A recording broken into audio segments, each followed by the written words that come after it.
want to see you soon as you get through college. Why, keep this card. It's very valuable. I want to see you soon as you get through college. You have what it takes.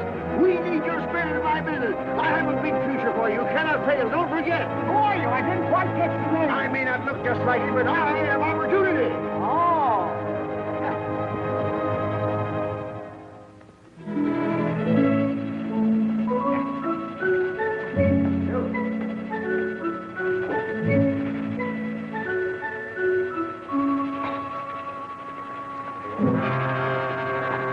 Why don't you look where you're going? I beg your pardon. I'm very sorry. Well, I should say I do remember. I should certainly hope to kiss a pig if I didn't. Thank you. Now, let me see. That was football, wasn't it? Or was it ice hockey? I go to everything. Football, Mr. Waggleberry. Football, of course. And I presume I promised you a job. I usually do when I get excited. Oh. But you shall have it. With me, your promise is a sacred pledge. My word is my bond. My handshake is like a certified check. My check is like a... He who loseth honor loseth everything. Right. We don't start people at the top, you understand. That would be too easy. We do it the American way. We give them an opportunity to work up from the bottom. What satisfaction. What the feeling of accomplishment you will have when you are able to look back from whatever rung of the ladder your go-getiveness would have placed you upon and say, I did that.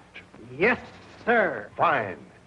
You know nothing about the advertising business at all, I presume? Well, Good! Then you won't have anything to unlearn. You'll be able to start right in the basement, and your rise will be all the more spectacular. Every man is the architect of his own fortune. Excellent. I've ideas. You could almost say bursting with them. But contain them, save them. Don't squirt them all out at once. The idea department is a little congested at the moment. It always is, for that matter. There never seems to be any shortage of, but that would only depress you. I'll tell you what I'm going to do for you. I'm going to find you a little nook in the bookkeeping department. A regular little niche. You could almost call it a cranny. The rest will depend upon you. Well, thank you very much, but these ideas... How I envy you this chance you're receiving today. My father unfortunately left me the business. Oh. Just one of those things. You have no personal fortune, I hope. Well, no, sir. Great, and probably only the clothes you stand in. Well, not exactly. I mean, this isn't my other suit. Oh, isn't it? No, sir. Well, no matter. Clothes do not make the man. On the contrary, as Schaffner said to Marx, it's man who makes the clothes.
Diddlebock. Yes, Will. Where the boss would like to see you. Oh, me? Oh. By the way.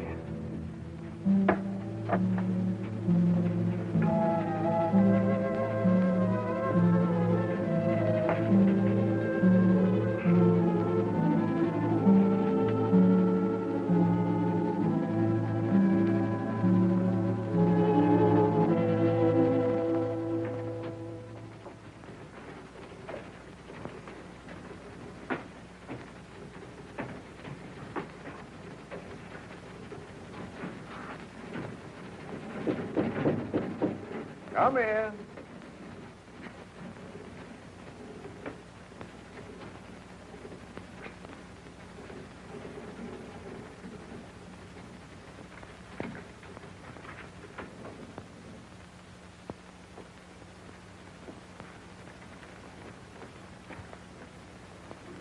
see me, Chief?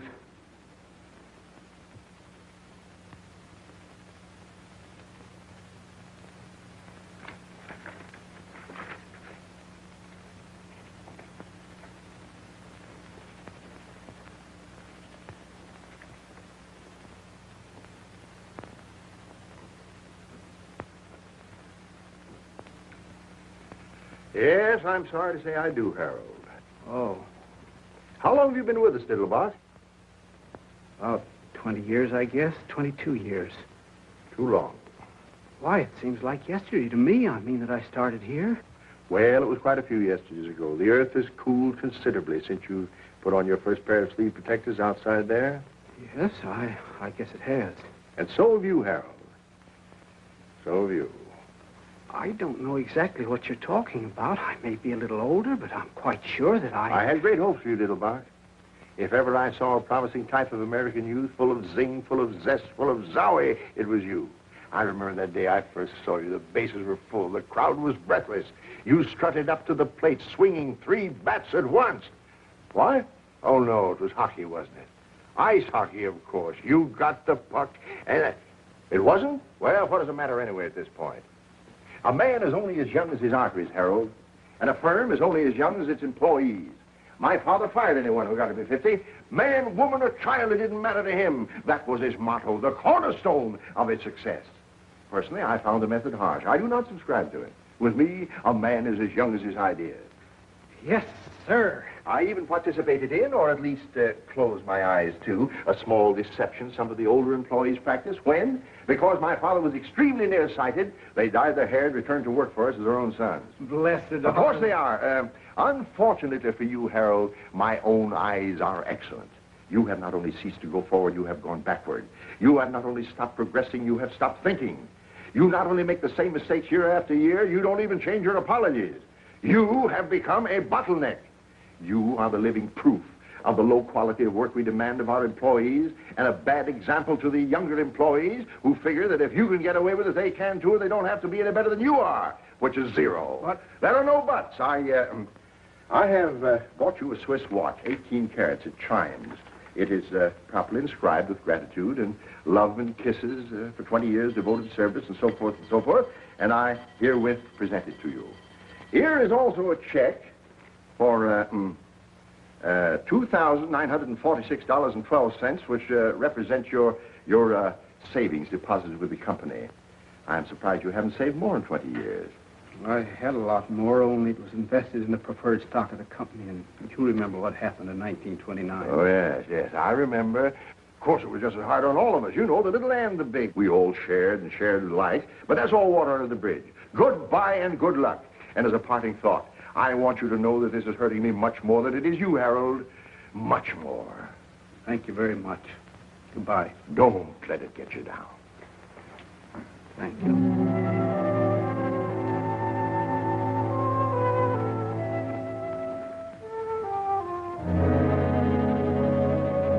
Football. Huh? It was football I used to play.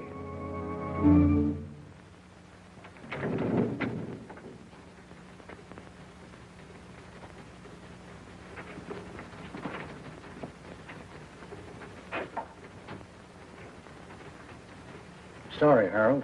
Thanks. Like that in cash, please. What's the matter? Don't you trust us anymore? Once bitten, twice shy. I'll have to get it out of the safe. I'll bring it over to your desk. Thank you, Charlie. You better buy a wig. Huh? Why? You'll find out.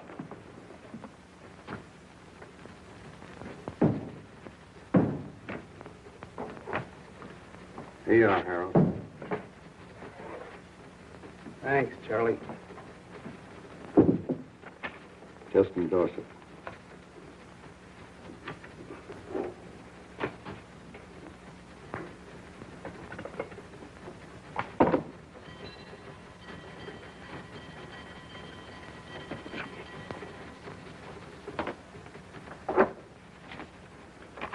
Thanks, Harold. So long, Charlie.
Might I speak to you a moment, Miss Otis?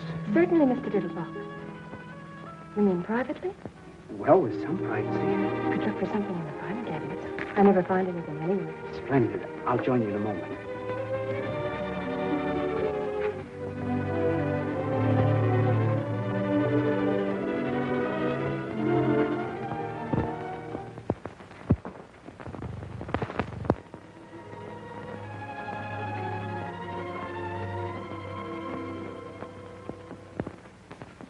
Miss Otis, Yes, Mr. Diddlebock.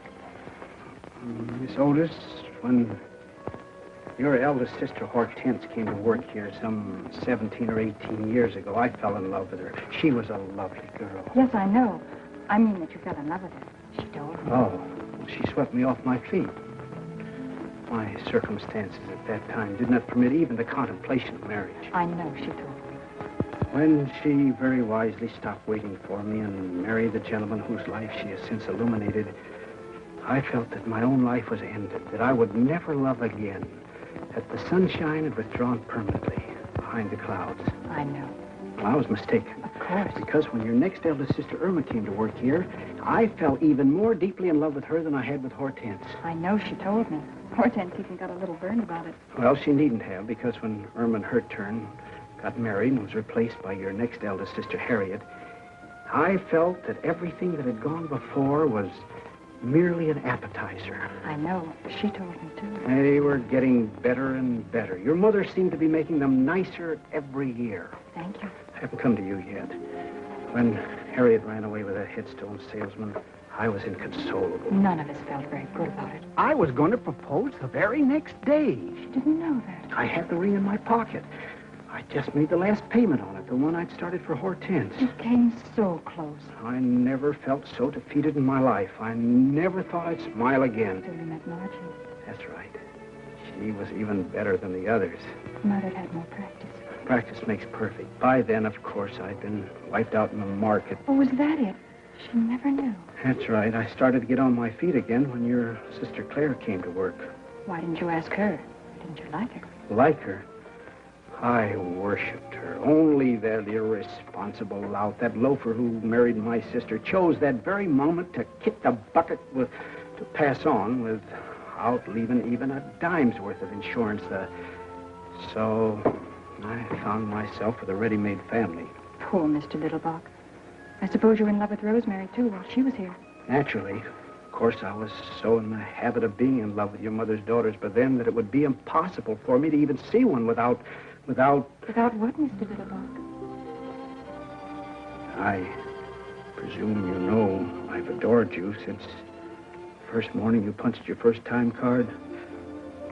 You knew it, didn't you? Well, I suspected it. My sisters had warned me. Of course. Imagine being exposed to 7 Miss Americas and muffing the whole 7 of them. Poor Mr. Diddlebock. I'm leaving here today. Oh, no, Mr. Diddlebock. That's what I really wanted to tell you. I don't know where I'm going, and I very probably won't see you again. So, I want you to take this. It's all paid for. Someday, when you meet some young man who's really worthy of you and who has everything but the engagement ring, you can take that excuse away from him anyway, and... well...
confidentially, I left my money on the dresser this morning when I was leaving. You couldn't let me have $4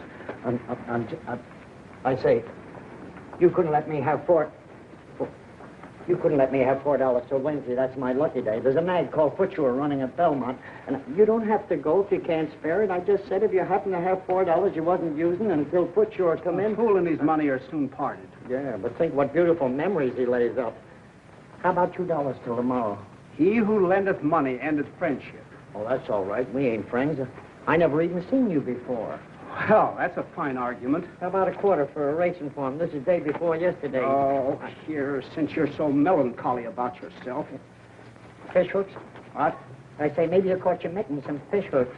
Holy Moses, Westerner, huh? Oh, here.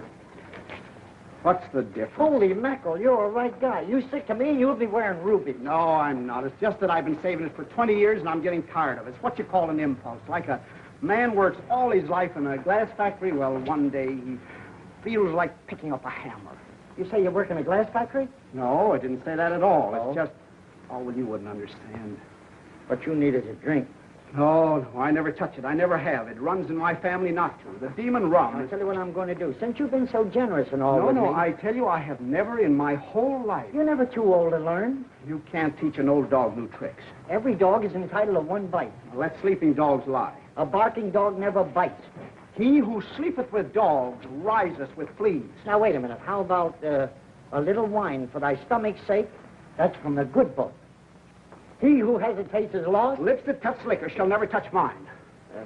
Eat, drink, and be merry. The priest and the prophet have erred through strong drink. They are swallowed up of wine. They are out of the way through strong drink. They err in vision. They stumble in judgment. Isaiah 28. You got me. What kind of a drink would you suggest? Nothing too strong, of course. How deep is your trouble, brother? How did you know I was in trouble? Well, I've been around quite a lot of it. I hear you. Did you ever hear of a Texas tornado? Not till this moment. Oh, you'll be surprised and amazed. Right this way. What? Come on. Wait a minute. Oh, come on. I shouldn't be going down in there. I mean, Oh, come on.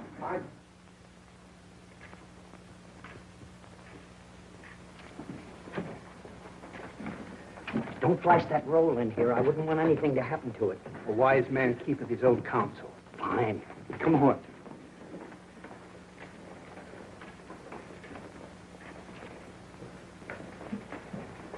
Come on.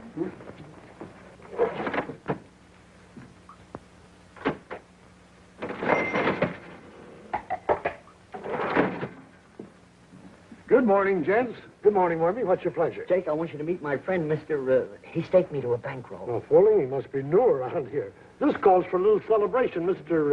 Diddlebock. Harold Diddlebock. Diddle what? Diddlebock. Buck is in beer. Oh, I thought you said Diddlebuck. Is it buckwheat cake? No, I didn't. The brother Diddlebuck back. What's the matter with me? Bach. Oh, yeah, Bach. He's in some kind of trouble. Who is He's it? about to have his first drink. His first drink? Well, drown my kittens. This is quite a moment.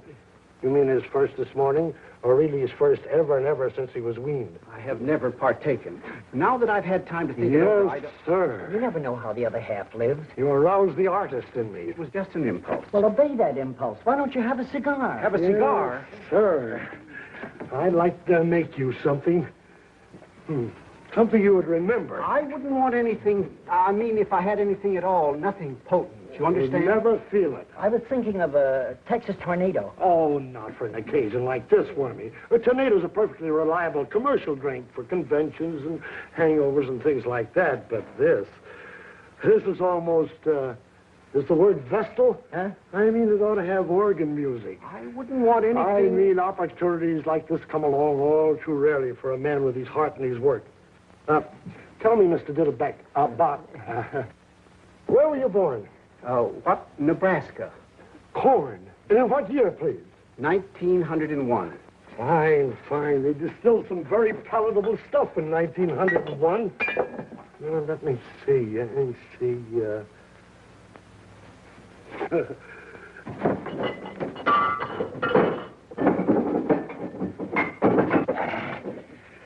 I wouldn't do this for everybody. I wouldn't want you to... Hey, you leave it to me. You just leave it to him. 1901. 1901, a sort of meeting of old friends, brothers under the stars. It ought to help your personalities to get together. Or don't you believe in astrology? I've never thought much about it. If you're making that for You me... believe in personalities. I suppose so. How about posterity? What?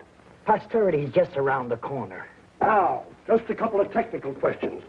Would you like it frappe or flambe? How? Do you like ice skating or turkey spans? I used to skate a little. Frappe.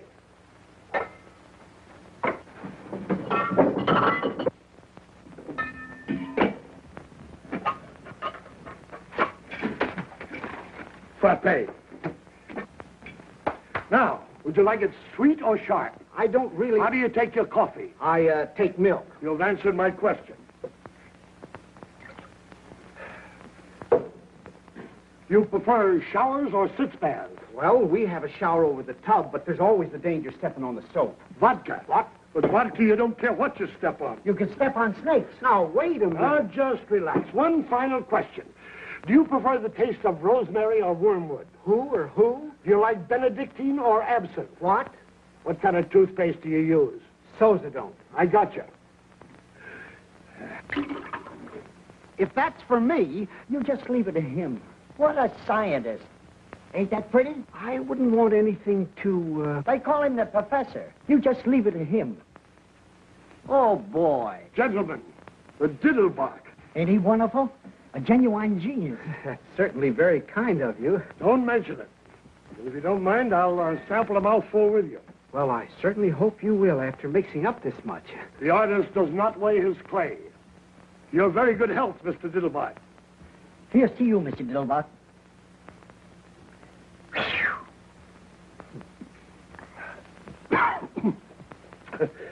Ain't that something if I do say so myself?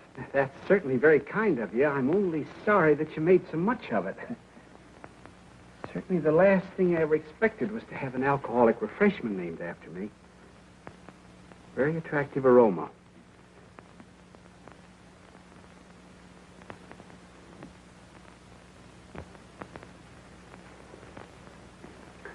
Very mild. Nothing to it. I wouldn't say that. But it has always seemed to me that the cocktail should approach us on tiptoe, like a young girl whose first appeal is innocence. What a poet. Here's to innocence. Bottoms up. Over your ears.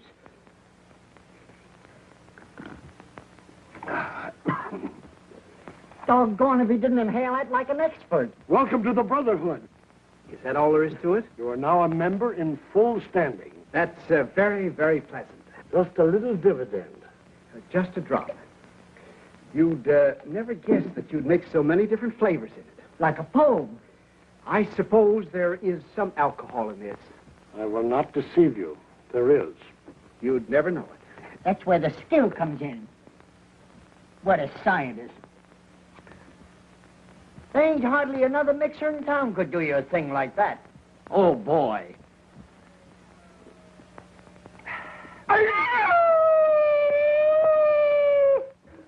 Lovely. Just like velvet. What was that yelling? Did you hear something just then? To innocence. And still more innocence. What is that yelling I keep hearing? Or is it my imagination? I wouldn't drink too many of them too fast if I were you. You know, just beginning and all. It ain't as if anyone ever drank a Diddlebock before. You can't tell what it'll do to you. This lemonade. Shake up another batch of it. Shake up a bucket of it. Oh, wait a minute. What are you talking about? What are you looking at? Who, me? Nothing. Hurry it up.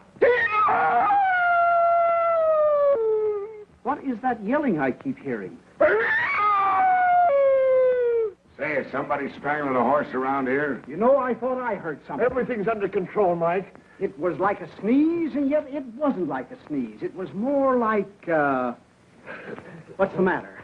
Won't you have a little drink while you're here? No, thanks. Not while I'm on duty. The Diddlebock isn't really a drink. What? It's just a little thing I invented in Brother Diddlebock's honor. It's more like a fruit cup, really. A fruit cup with sex appeal. Thanks, just the same. Thank you. Very fine fellow. One of the finest.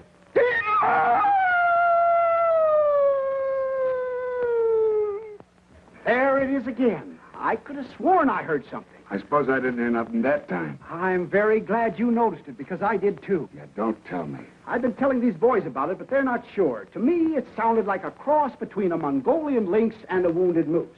Have you ever hunted the Mongolian lynx? I have not. How about a wounded moose? Likewise. You're probably better off. Why don't you give the gentleman a drink instead of letting him stand there with his tongue hanging out? Look, before your tongue starts hanging out, you better lay off a couple of them diddle pots. A fine thing at 11 o'clock in the morning. Who's he talking to? You? Now, wait a minute. Everything... Just a moment, officer. My friend may be small, but I want you to know that he's got a heart of gold, and I won't hear one word against him, you understand?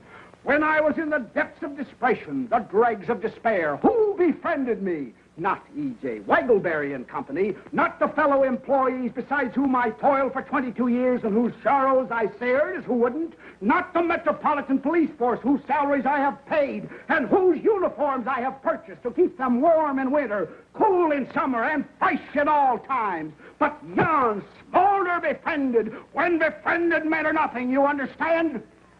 You handle him. Ha! Wait a minute. I just saw it. So what? The fellow doing the yelling. He's hiding behind a post there. Probably an escaped lunatic.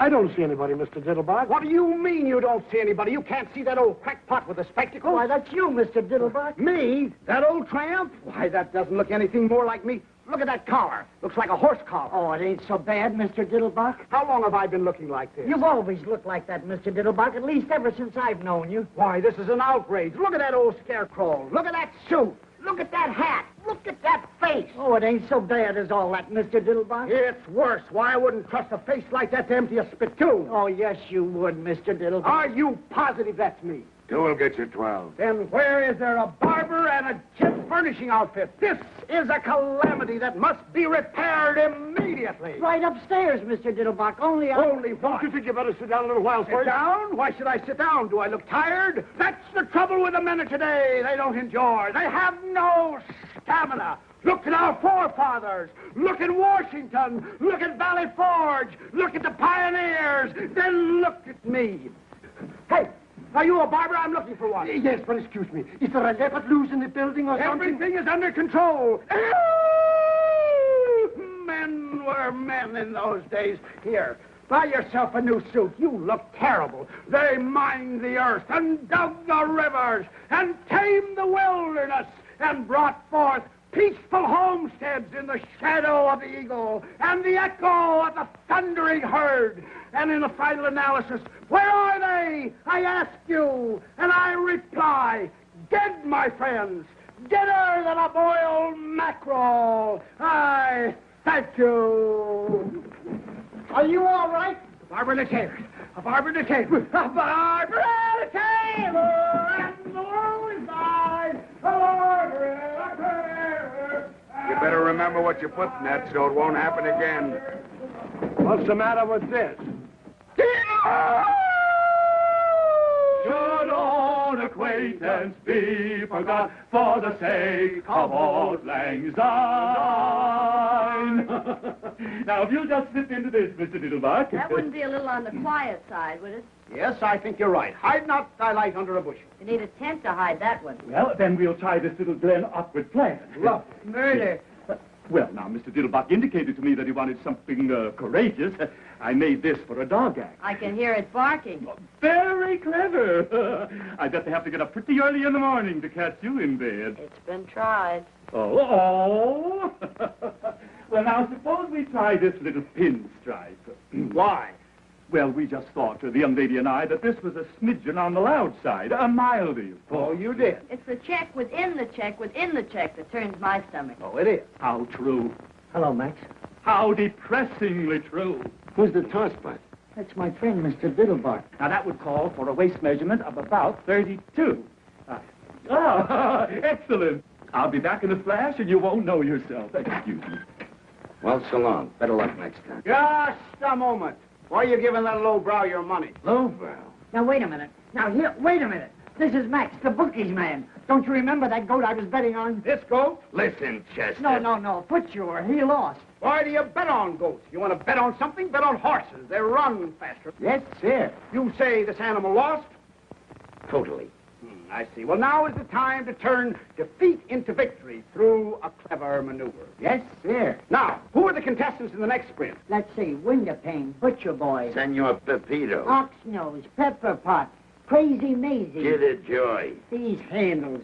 Polka Caterpillar and Emmeline. Emmeline? Did you say Emmeline? Yeah, Emmeline. Devoid of speed. Probable odds 30 to 1. Emmeline was my mother's younger sister. You don't tell me. Oh, yes. She was a little shorter than Mother, though. A little plumper, too, but a very pretty girl. That's remarkable. Avoid her like poison. She had the prettiest blue eyes. But she's 30 to 1. But no bookie pays more than 15 to 1. I'll take 15. Don't you understand what odds mean? I think so. They represent a difference of opinion. Right. Well, my opinion is Emmeline. She must be a beautiful goat. I mean, if she's She's a horse. Oh, well, all the better. They run faster. I don't want to hurry you none. But if anybody still wants to get a bet down, I get 15 to 1 for Emmeline. especially if she wins. $1,000. $1,000. $1,000? You mean on the nose? Wherever you put it. Now, wait a minute. Take it easy, will you? Don't get excited. It's nothing but a symbol that costs practically nothing to print. There is no shortage of it at any time. Don't do that, Mr. Diddlebock. You have to take chances in this life. Will you take a grand on Emmeline? Now, look, you don't have to take those kind of chances. 15 to 1. Don't do that, Mr. What do you mean, Diddlebock. my glasses? Nonsense. You didn't know Aunt Emmeline. I got the dough right here in my mitt. Here, put it in my Are you sure? Nonsense. I wish you would The change. die is cast. Of course, it ain't any of my business, but, you sure you don't want to think this over? Certainly not. When the iron is hot, strike. Look, a joke. Obey that impulse. Okay, it's your funeral. Okay. I tell you, I got it right here in my mitt. Can't you hear it? You made a bet. Maybe not the best bet in the world, but a bet. They're off. I can hear the short wave. Senor Pepito going to the front by a head. Windowpane second, Crazy Maisie third, Butcher Boy fourth, and the Popo Caterpillar. Let me hear that. $1,000. Keep quiet. Let me hear that, will you, please? Around the chain, it's Pepito in front by 3/4 of a length. Windowpane a second by a head. Crazy Maisie's third by a head. At the quarter, it's Windowpane by a head. And here we are, Mr. Diddlebock. I just brought a few accessories in case. Pepito was second by half a length. Now, if you'll just slip into these, Mr. Diddlebock. Would you mind glancing the other way, dear? With pleasure. Oh. With your permission, Mr. Diddlebock. Butcher Boy got through on the inside and is going to the... Crazy Maisie fronted. She's swerving the Butcher Boy on the rail. Then... Right, the skin on the feet. Thank you. All this noise. Possibly a change of shirt, Mr. Diddlebock? This one. By all means. Now, if you just slip your coat off, Mr. Diddlebock. Windowpane got through on the outside, but... Crazy Maisie ran wide and bit him. What? She's crazy. Now she's back at the rail in front by a length. Pepito was And second by there half a length. we Butcher Boy are. got through on the outside. Very nice. Coming up between horses. They're clearing for home. It's Crazy Maisie by a length. Pepito was second by half a length. And There. Butcher Boy's coming up. No. Butcher Boy is second No. by a length. Butcher Boy is second. Crazy Maisie ran No. wide again. And... No. What? Here comes Emmeline. They're coming up between... They're coming down the line. Head and head. It kills the suit. They kill each other. Here comes Emmeline. It's a driving finish. Their noses apart. They're going across the line. They're finished now, and it's Emmeline. By a neck. Butcher Boy second by half a length. And Crazy Maisie is third in front of that. Caterpillar and wins. Is me. Emmeline. Emmeline wins. Hot dog.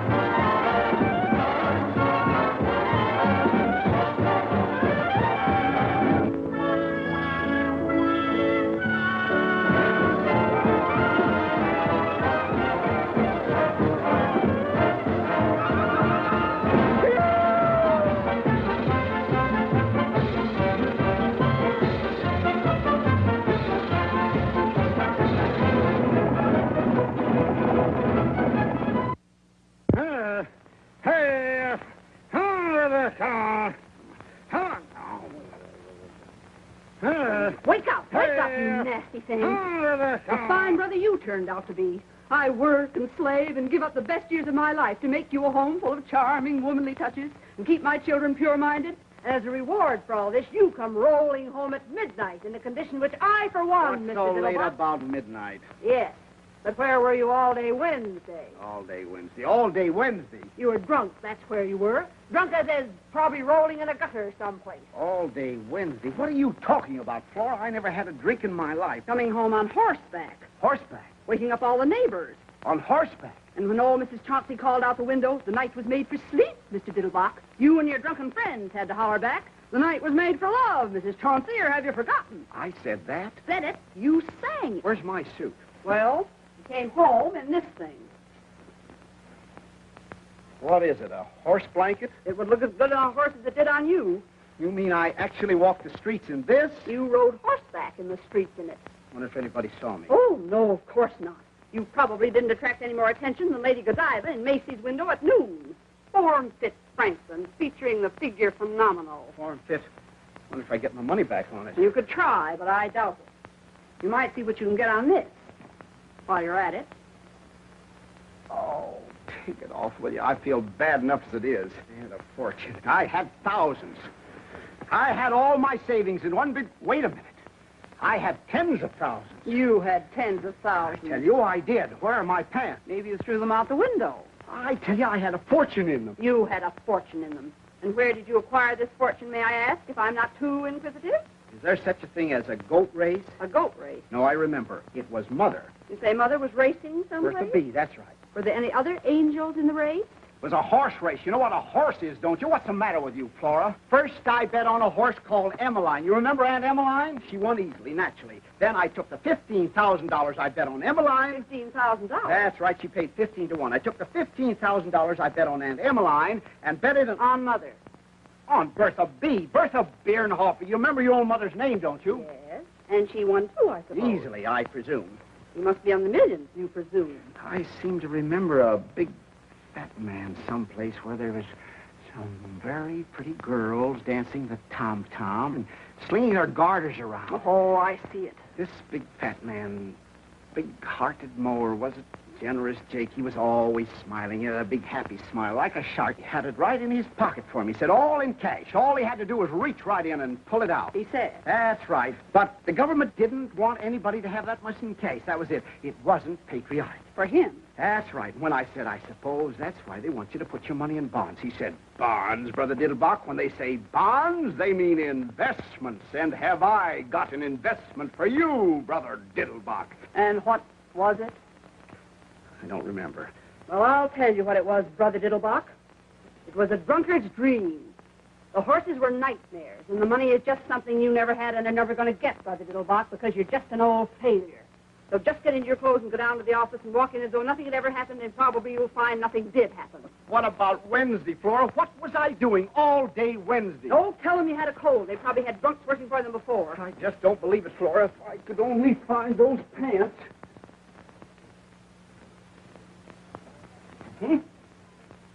Oh, boy. Now you'll see whether it was a dream or not, whether I never made any money or never will. Just feast your eyes on that. Yeah.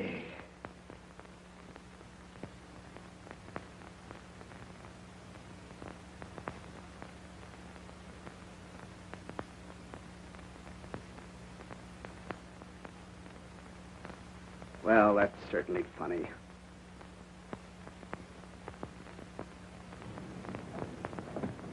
Good morning, sir. Good morning. Shall I follow you, sir, or will you hop in now? You talking to me? By all means, sir. I said, shall I follow you, or will you hop in now? Just a moment. Why should I ride in that thing? Well, it's your cab, sir. You bought it last Tuesday. My cab?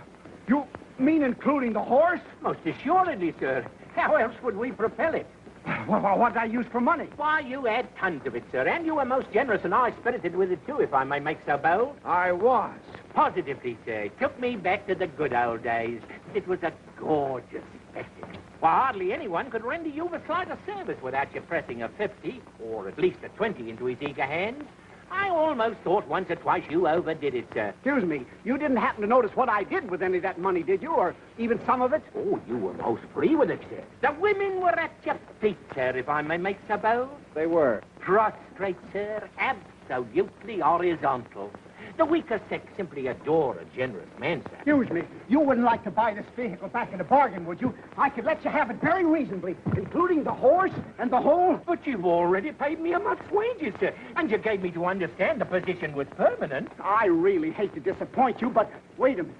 You don't happen to know whether a horse called Bertha B won on Tuesday, do you? By all means, won rather easily, I believe, in 2:01. Then what did I do with it? You mean the tail? Yes, and where was I all day Wednesday? You mean where weren't we, sir? Oh, it was like the good old days. You'd say Algernon. Your name's Algernon. My name's Thomas, sir, but you had difficulty in remembering it. You called me Algernon James Macbeth, and even Othello once or twice. Excuse me, but... Morning, Mr. Diddlebock. I thought you'd be over there, but since you wasn't, I'd come over here. Morning, Hamlet. Good morning, Wormy. Now, before you do anything else, you got to see about getting them some breakfast. Getting them some breakfast. They would like to have their breakfast immediately, if not sooner. Who would like to have their breakfast? The lions. You know anything about any lions? I rejoice to say I do not, sir. The lions that come with the circus. I've been out there for 2 days. What an aroma. Just what circus are you alluding to? Your circus, and it ain't no illusion. My circus? Who in heaven's name ever gave you the idea that I had a circus? Whoever gave me the idea, you sent me out to take care of it, didn't you? Right in the middle of the party, didn't you? Just when I'm getting in good with this big blonde that got it beat it out to Queens, just in time for an elephant to squirt a bucket of ice water in my kisser, and for one of them cats to, well, never mind. Where the how in heaven's name did I ever get a circus? Lucky Leopold give it to you instead of the dough you won from him. Wild Bill Hitchcock lost his circus to him. Then I did win on Bertha B. Oh, sure, for all the good it done you. You said you had always wanted a circus. I did. You did and you have. You sure got your wish. I see. And we have many hungry mouths to feed. Oh, we have. I was hoping it was just a small lion act or something. Maybe one lion and a couple of trained birds, maybe. One lion. I just mentioned the lions first because they were yelling the loudest. We got 37 lions. 37? Yes, 37. We also got 14 tigers. 14 tigers? That's right. Also 7 bears, some odd jaguars, and a puma. A puma? And what a puma. That's the one. Look, we got horses, Shetland ponies. Never mind. Where'd you say this Noah's Ark is located? Over the bridge in Queens. Then what's the joker? Why did I get it? What's wrong with it? Oh, nothing, except we ain't got no tent to give the show in. You got to have a fireproof tent, and you can't get a fireproof tent. And we owe 6 months' feed bill and 4 months' back salary. And there's a plaster on every piece of rolling stock and a habeas corpus on the whole work.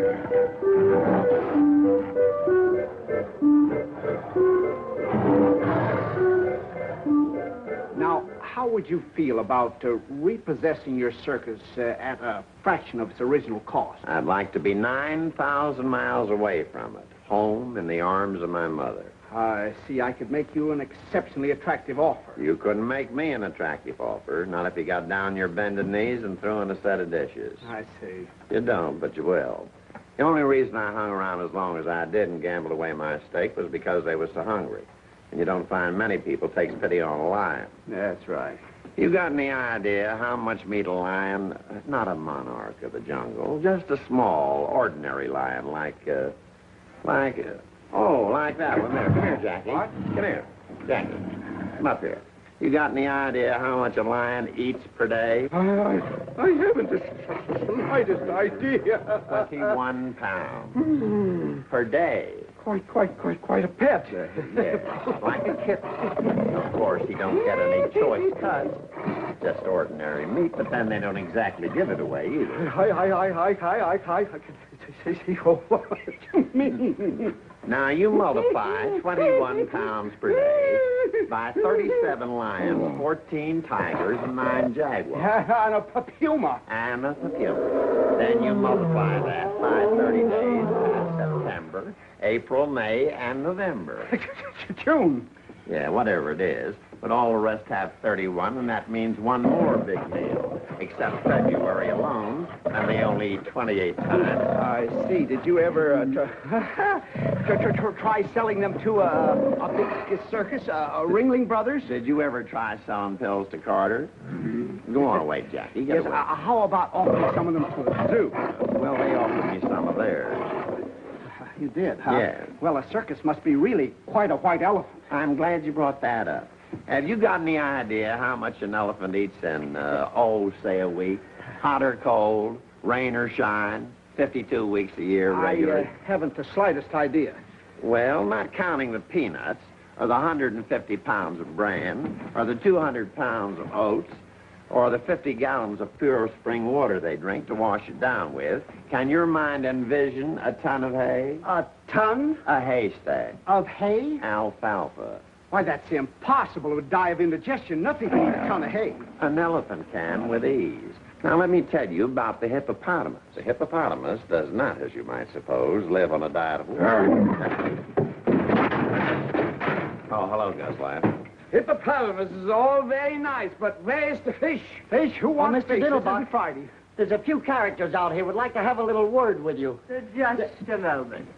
We will speak for ourselves, if it's all the same to you, my small friend. You, sir.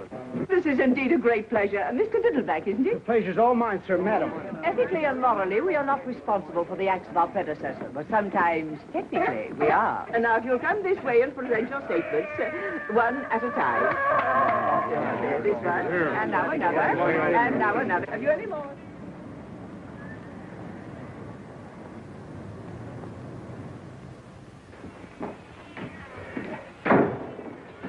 How do you do? What is your trouble, young man? I happen to have some very hungry cats, and I was just wondering if your organization could help me out a little, just temporarily. Most certainly. We're here for that purpose.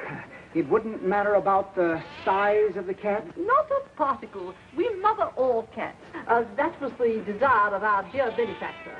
Very handsome man. Well, that's certainly a relief. Now, have you one or plural cats? Plural. Excellent. And the number, please? 61, if you want to count that pew. I beg your pardon? Well, in the neighborhood of 60. It's quite the neighborhood. Well, you know how they multiply. There are ways of controlling that, you know. I don't want to sound cruel, but are you quite sure that being out of work and everything, you can afford to support quite so many of our dear little friends? Well, I'd be very happy to bring over a couple of wagon loads. Not permitted, or all too soon our little home would be overflowing. Especially with ours. We will go through from a distance. The important thing is that they're hungry, isn't it? Of course it is.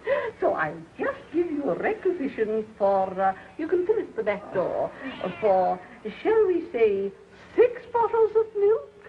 Oh, let's make it 8 bottles of milk. And some nice, freshly chopped liver. About how much liver do you think your poor little darlings could manage?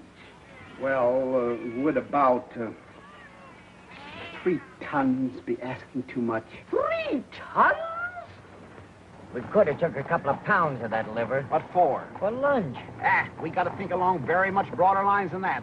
This is a big problem. You're telling me. I used to solve problems all the time when I was in college. Trigonometry, calculus. What a time this would be. You know something? What?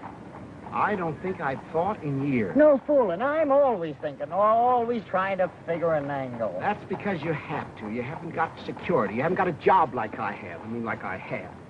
Where you have to get up at the same time every day, eat the same breakfast, go to the office on the same car, work on the same ledger all day, then go home the same way you came to the office, except backwards. Sure makes me dizzy to ride backwards. Doesn't take any thought to do all that, so you don't think anymore, like you stop taking exercise. I sure hate exercise. I was even in love with the same girl all my life, except in a different body. Same with me. I gotta have change all the time. So long, Susie. Hello, Nellie. Hail and farewell. You know something else? What? He may have been right to fire me. Huh? I'm just an old has-been. What are you talking about? If ever I seen a live wire, a good-time Charlie with a rubber off his roll and a whistle for the dame, why, this little problem wouldn't have been no problem at all to you on Tuesday. Where there's a problem, there must be a solution. Where there's a mind, there must be thought. You follow me? Well, at a distance. Where there's a circus, there must be money. You said it. Now, where do you get money? Wall Street? Correct. And where in Wall Street? A bank? Correct again. And how do you get that money out of that bank? A hold-up? No. By using your head. Nothing is impossible if you use your head. You can go through granite walls with your head. I nearly done it one time. I tried out a horse. It was a very quick stop. Baraboo. Huh? Baraboo, Wisconsin. A banker from Baraboo, Wisconsin. Uh-huh. The winter headquarters of Ringling Brothers Circus.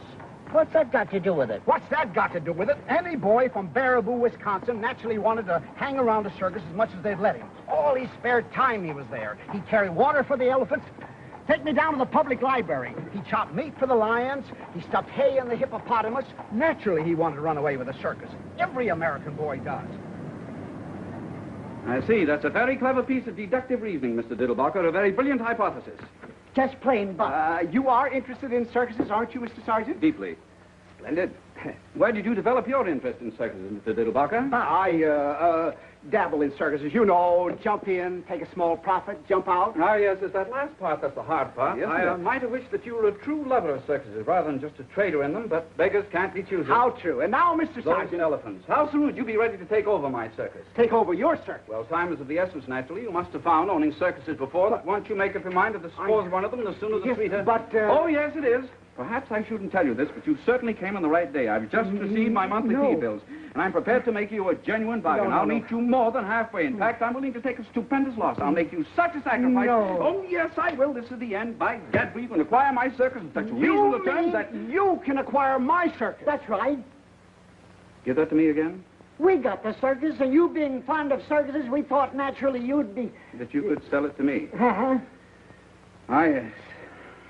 I knew this was too good to be true. I hate bankers. Why? Because they won't lend you any money like they're supposed to. Everybody hates them. Don't you hate them? I never thought much about it. Now, let's see. Why would a banker want to buy a circus? Take off his income tax? I don't think they pay income tax. At least you never see their names up very high on the list. You're leaving us to pay it for him. I hate bankers. Could he be sorry for the animals? A banker? What we need is an argument. What we need is some meat. That'll come. Now, why would you buy a circus if you were a banker? I wouldn't. Even if you could afford it? I should say not. Why? Why, I would. I guess maybe that's why I bought one. I was always going to buy a circus when I got rich. You sure bought one? Keep it in the poorest part of town. Let all the kids in for nothing, all year round, just to see their faces. You'd get awful tired of that whiff. Wait a minute. You say everybody hates bankers? Naturally. There you are. Huh? Nothing to it. Where's there another bank? They're all banks. Then come on. What happened? We just sold a circus. Huh? James R. Smoking Company. James R. Morning, gentlemen. Morning. Is Mr. Smoking? We'd like to smoke him out. We'll go inside, Wormy. You got an appointment? We'll make an appointment. What do you want to see him about? An A circus. investment. Of what? What's it your business? Well, go ahead. I'm not stopping you. There are plenty of people inside for that. Want to try it? Big mug. Come on, Wormy. What? I hate bankers.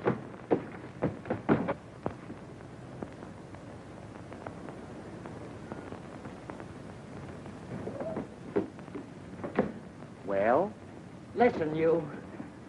We didn't figure this out far enough. You've got to figure these things out to the bitter end.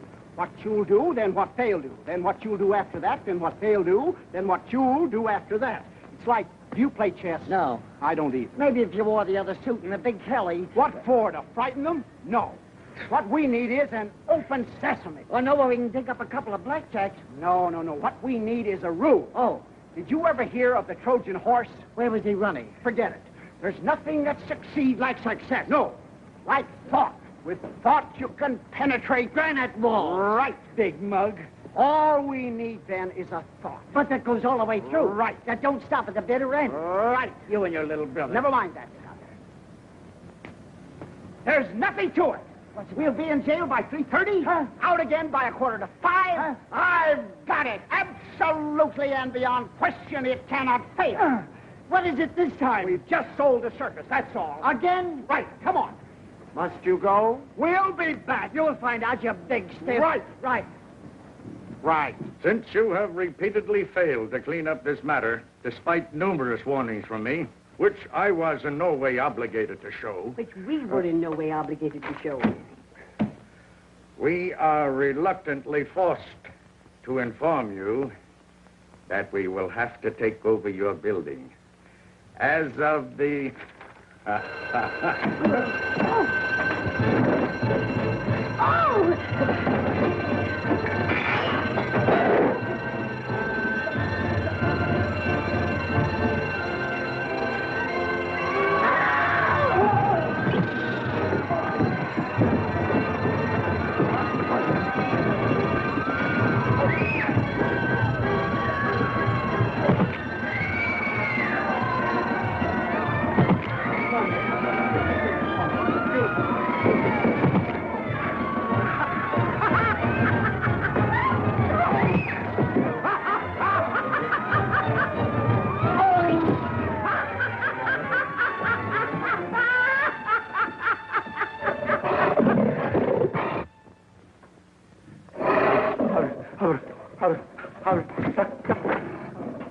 I hope we're not intruding. Mr. Smoke, I presume? I wonder if I could have a few moments of your valuable time. Mr. Smoke. Where are you, Mr. Smoke? Now, wait a minute, Jackie.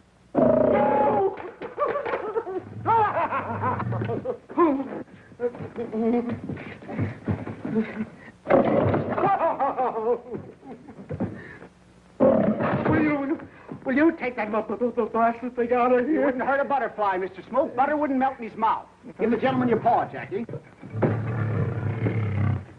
Here, give Mr. Smoke a drink. It's nothing. It's called the Diddlebock.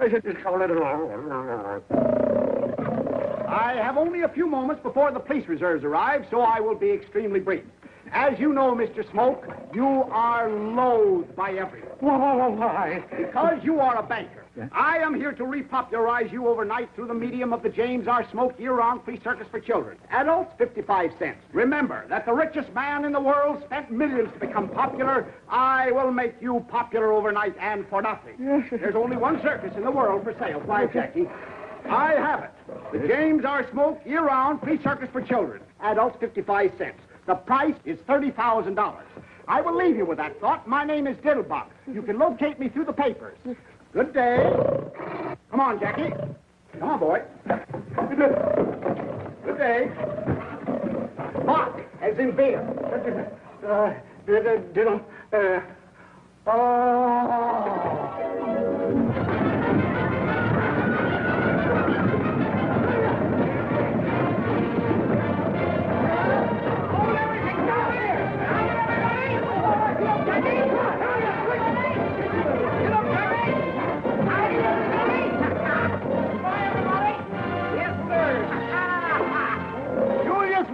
Year-round free circus for children. Remember those words. Adults, 55 cents. As you know, Mr. Margoff, you are abominated by everybody. And my plan is to make Here, have a drink. It's nothing. Stand back, little wild animal. Stand back You don't get me. As you know, Mr. Blackson, you are despised, reviled, and detested by all normal human beings. My plan is to undo this great wrong through the medium of the Jeremiah T. Blackson year-round free circus for poor children. Adults, 55 cents. Drop that gun. Here, have a drink.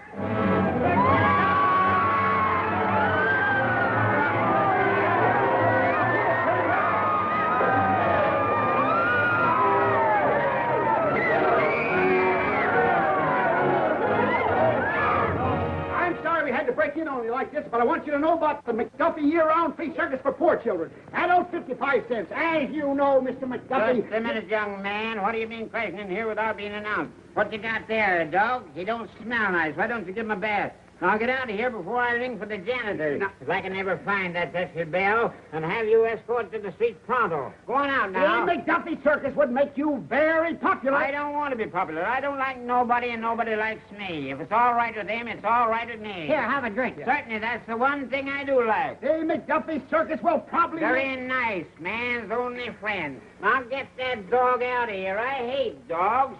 Shoe roller. Go on, get out. Get out. Now, where are you? Get out of here now. I can smell you, but I can't... No! No! Hey! Jackie! Look out for Jackie! Here, Jackie! Here, Jackie! Now look what you done!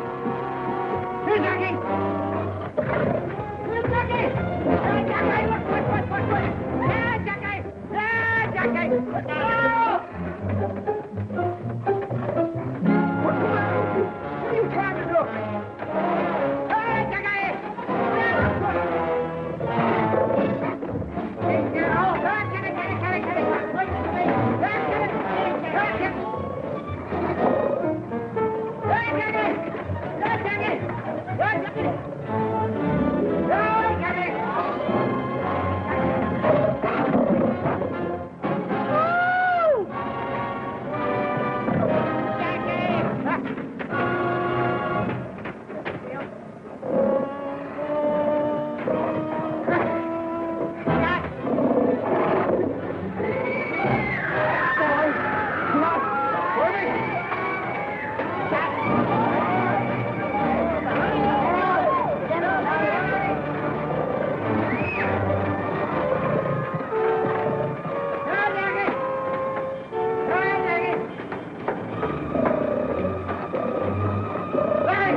taking him through the end window. All right. Stay back, boy. No! Stay back. It's locked. Try the other one. All right. No, Jackie. Show this one. Try this one over here. Here. Keep right in there, boy. Quiet now. Stay right. It's locked, too. Huh? I'll try the other one. Right. Back there. Be quiet, boy. Oh! Mr. Diddlebock! No! Hand! Do something. Here, keep back, boy. Come over. Give me your hand now. Look out. Careful. Hey! No. Please, wait a minute. Come on, Bubba. Come on, hold my hand. Look out! Look out! What are you doing? Hey! No. What's the matter with you? It's enough. Stay back there. Now I got my glasses. Oh, all right. I'll buy you another pair. They was only from the dime store, but it took me 3 weeks to pick them up. Where are you? Never mind. Look out! No! Mr. Diddlebock. Please, Mr. Diddlebock. What are you trying to do? You don't see I'm just careful now. Yeah. No, hang on. No, stay back there. Come on. I'll show you how to open them. Wait a minute. Don't frighten Jackie. You don't frighten that easy. This is one time I thought the thought all the way. Get back, Jackie. And I ain't going over that precipice again. Now, stay there, Jackie, now. Now be quiet, Jackie. That's a nice old iron. Only be a second now. Be careful, boy. Oh, no. What you done? For heaven's sake.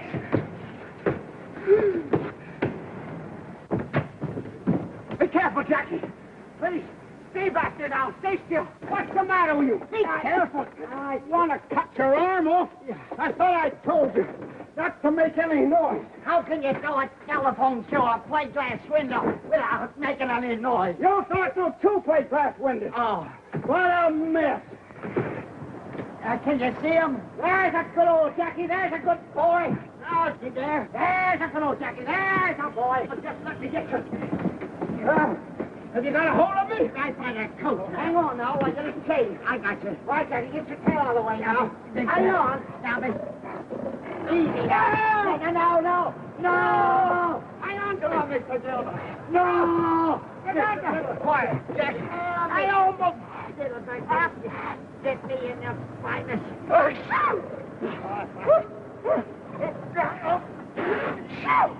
Jackie! Are you all right now? Just 1 minute. Now take it. All right, Jackie, I can't. Clear the edge now. Mr. Diddlebock. Where are you? I got you. I better get over my foot. Oh. Now, quiet now. Yeah. Are you all right? No, just a minute. You got a hold of me? Yeah, I got you. Good. Now, hang on. I got it. Oh, no. I see. Throw the tail up from around Jackie's, the chain from up around Jackie's neck. I see. And you got a good hold of it. Just a minute now. Hang on. What? What's the matter? I'll show you. If I only had my glasses. Okay, now, hang on. I got you. There I go. Yeah, got you. I can't feel you holding me. I got you in a death grip. You got me good and solid. You betcha. There I go now. Be careful now, Mr. Diddlebock. I got it. You got a good hold on me. Sure, I got you. But why is your voice so far away when your coattails are right here? What? Where me? Help me! Help! Where me? Mr. Diddlebock! Hurry, somebody, help me! No, Jackie! Give me your hand! Where is your hand? Help me, Mr. Diddlebock!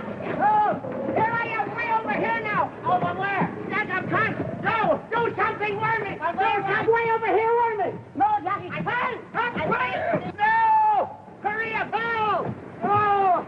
Mr. Diddlebock! Mr. Diddlebock! Hurry up, Wormy! Oh! Have you got him? Come on, boy! Have you got him, Will? Can you reach me? I'll get something! Where are you? This thing I can get a hold of. There it goes, not everything. Everything got to do. Mr. Diddlebock! Hold on a minute. Here I come. Grab a hold of that. Come on, boy. Hey, look out there. And you got it, mister. Hold on, Lloyd. I got you. Look out, what are you doing? Wait a minute. What's the matter?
Was this part of the plan? No, it was something else. Oh, boy, am I jacked up. Bananas. Oh, boy. Are you sure he's all right, Wormy? Are you all right? Are you all right? Good.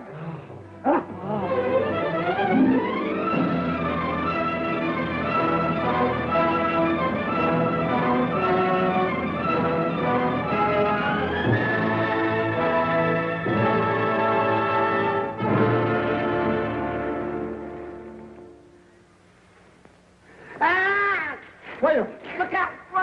Hang on! Help! Hang on! Help! Hang on! Help! What's the matter with you? I'm sorry. I ain't never going to be the same again. Oh, boy, is this nice in here. Thought you didn't like jails. This is the first time I ever appreciated one. So cozy, so solid. Don't they build them nice? Well, we'll be out of it pretty soon. No hurry.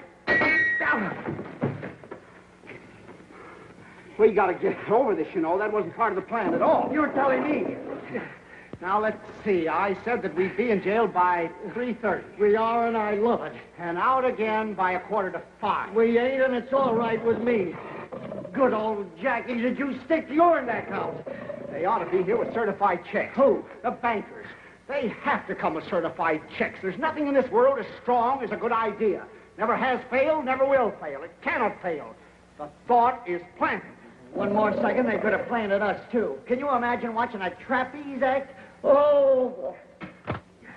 There they come. Who? The bankers. Now, you just watch. Pretend to be indifferent. Right.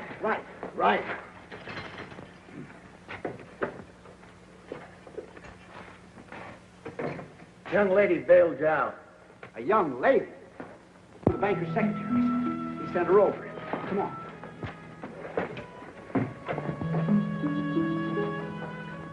Hello, Mr. Diddlebock. I'm so sorry. You're in trouble. What's that? Why, Miss Otis? That's just Jackie. Don't pay any attention to him. You bailed me out? Well, naturally, Mr. Diddlebock, we just put our savings together. That's all. He can't get out, can he? Of course not. That's all savings are for anyway. Naturally, they weren't all mine. Hortense had the most, of course, being the others. Naturally. And when we heard you were in trouble, are you sure the strong... Of course they are. They keep murders in them. I can't thank you enough, my dear Miss Otis. I'm terribly touched, and as soon as I have a minute, I'll thank you for hours. But I'm not in the slightest trouble. This is all part of a plan, a foolproof plan. That cannot fail. That cannot fail. Oh, I thought you were in trouble. Far from it. Do I look as if I were in trouble?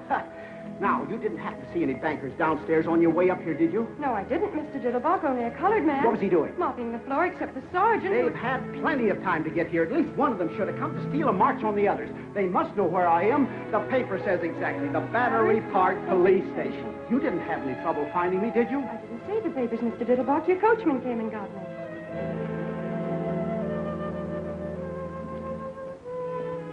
Why, there's life, there's hope, sir. And while you was acrobaticking this afternoon, I was thinking to myself... Thanks.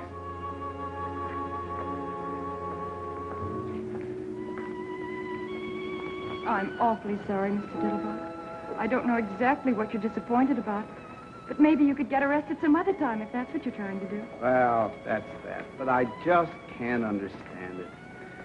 Come on, Wormy. We'll take Miss Otis home anyway. It's about all we have to offer. And we'll come back and get Jackie in. I'd be glad to go back in jail, Miss Otis, if it would get you your savings back. Don't talk nonsense, Mr. Diddlebock. Don't be depressed. The day is always darkest. I know, just before the cyclone. Say, what's the Battery Park Police Station doing on Canal Street? The Battery Park Police Station, sir? Yes, that's where the paper said I was. Oh, they couldn't take you in. There wasn't room. Some roisterers of some kind got in ahead of you. Or they didn't like lions or something. Then where is the Battery Park Police Station? Why, in Battery Park, sir, naturally. Then what are you waiting for? Get in. You see what I told you? Hot dog, let's go! Let's go!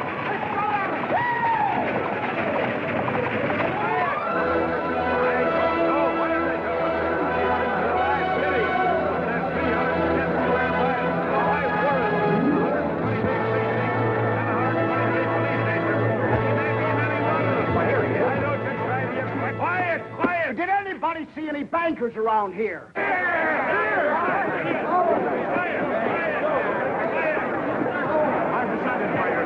didn't hear just what you said. I designed by your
Do you feel better now? I thought a little air would do you good. It's very kind of you. Oh, yes, this is my cab, isn't it? What a day. Say, was I hanging off a line from a building, or did I have a nightmare? I'm afraid you did, Mr. Diddlebock. I mean, hang off the building. But I really wish you wouldn't anymore now that it isn't necessary. You wish I wouldn't. I mean, now that you're a member of the firm and everything. What firm is that? Why, Waggleberry and Company, where you always worked. You say I'm a... But of course you are. Mr. Waggleberry said that Sergeant's free circus idea was the best advertising idea he'd heard of since Brody jumped off the bridge. And then when you got the accountant on. You say Sergeant bought the circus? Oh, no, he already had a circus of his own. Ringling Brothers, Barnum and Bailey bought your circus. Ringling Brothers, Barnum and Bailey? You mean for money? He certainly didn't buy it for peanuts. But I thought that there were some bankers. Weren't there some bankers who wanted it or something? Oh, yes, but they didn't want it as much as Ringling Brothers, Barnum and Bailey wanted it. They just wanted it for the free circus idea, which Mr. Sargent already had, which made you a member of the firm. But Ringling Brothers, Barnum and Bailey really wanted it. The bankers never got any higher than $150,000. $150,000? That's right. But when Ringling Brothers don't like something, they really don't like it. Don't like? They don't like free circuses. $175,000 worth they don't like them. Here's your check.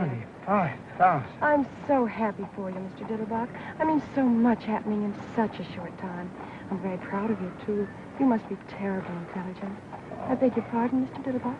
$175,000. That's right. You see, it's written... Oh. It's written twice. Oh, you're wearing it. The engagement ring. I remember now. $175,000. How beautiful it looks on your little hand. I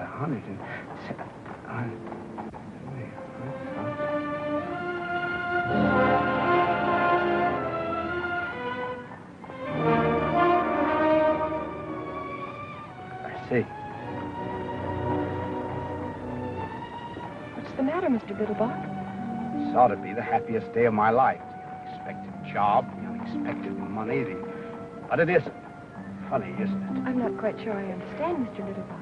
What's so difficult to understand about it? I just said that I'm very happy for you. If I didn't say it, I meant it. I've just made a killing in circuses. I am, you tell me, a member of a large advertising firm, and I don't know how much per year, if ever I could afford to support it's now, and once again, I've just lost one of the little girls in the world. The last one. I am naturally delighted. Excuse me for even thinking like this. Now, if you tell me where you live, I'll take you home. You mean you don't remember, Mr. Diddlebock? Remember what? What is there for me to remember? What I want to do is to learn how to forget. Remember that you're married? Remember that I married you. How's that again? I said, don't you remember marrying me, Mr. Diddlebock? Marrying you, Mr. Diddlebock? How could I possibly remember marrying you, Mr. Diddlebock? In the first place, your name isn't Mr. Diddlebock. In the second place... You mean you don't remember coming out to Flatbush in the middle of the night with a full orchestra? Flatbush? And waking up the whole neighborhood while you told Mother it was about time you did something about one of her daughters, and then wrapping me in a long velvet cloak that turned out afterwards to be a window curtain, and then galloping all the way back to New Jersey. I'll bet you Alice remembers. Are you sure of your facts, Miss Otis? Am I sure? Really, Mr. Diddlebock? This is terrible, Miss Otis. I'll never forgive myself if I live to be. I mean, the difference in our age alone is... I mean to say not that I don't worship the very ground you walk on, but I mean, looking at us together, I must have been out of my mind. I was out of my mind. Why didn't you resist me, Miss Otis? Because you were irresistible. Irresistible, my grandmother's poodle. I mean to say, look at me. I'm looking at you, Mr. What do you see? My husband. Your husband, piffle, bunk, sentimental drip-trap. Fortunately, there's still time to rectify this nonsense, this miscarriage of a... We'll have it annulled for you. I don't think that would be practical, Mr. Diddlebock. All right. Then you can go to Reno or any place else that you like. At least I can afford it now. What do you mean it wouldn't be practical? I'll always be glad to look after you as generously and as well as I know how. Anything that I have is yours, Miss Otis. Everything I have is yours, Mr. Diddlebock. And I'll tell you something else, Mr. Diddlebock. I'm not going to Reno or any place else because you see, Mr. Diddlebock, it took you so long to make up your mind and join our family that now that we have you, we don't think we'd better ever let you go. But, my dear Miss... And I'll tell you something else, Mr. Diddlebock, that you also haven't bothered to ask me. I love you, Mr. Diddlebock. But, my dear Miss Otis, my dear child. Oh, my dear...